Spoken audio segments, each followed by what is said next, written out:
ভগবান শ্রীকৃষ্ণ যখন শ্রীমতী রাধারানীকে ছেড়ে মথুরায় চলে গিয়েছিলেন, সেই সময় অনেক দিন পরে, অনেক বছর পর শ্রীমতী রাধারানী আমার গোবিন্দের জন্য ব্যাকুল হয়ে ক্রন্দন করতেছিলেন এবং গোবিন্দকে বলতে লাগলেন,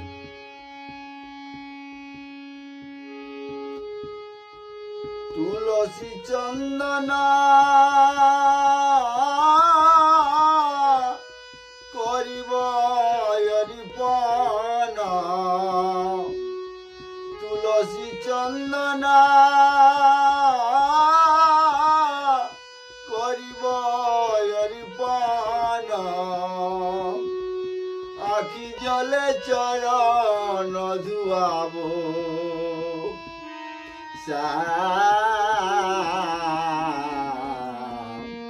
কতদিনে দেখা পাব,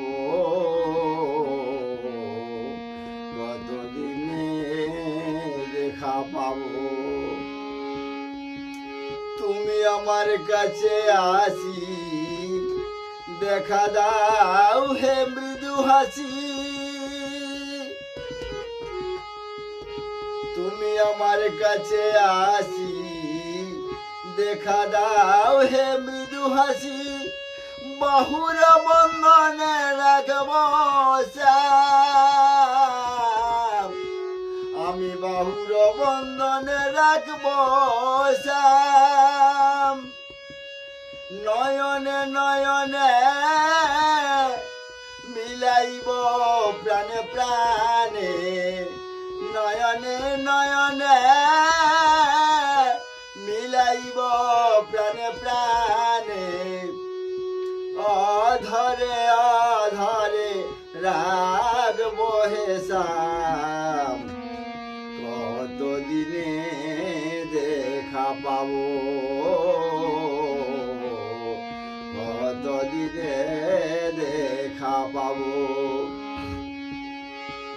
অন্তরে বিরহ বেতা মিটাইব সব আশা, অন্তরে বিরহ বেতা মিটাইব সব আশা, মনের কথা খুলে বলব শ্যাম, আমি মনের কথা খুলে বলব শ্যাম, যমুনার জল তুলি নেহাইব কৌতূহলী, যমুনার জল তুলি নেহাইব কৌতূহলী, নবনীত দধি খাওয়াব শ্যাম,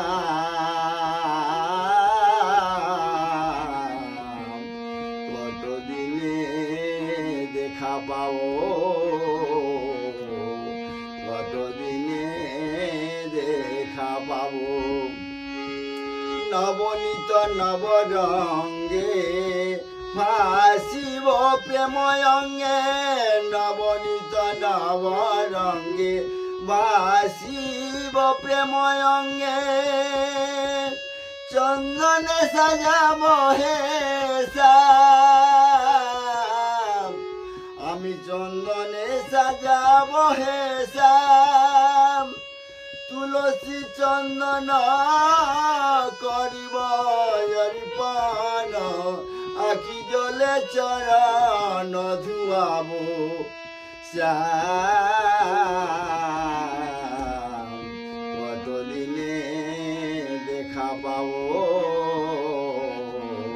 কতদিনে দেখা পাব।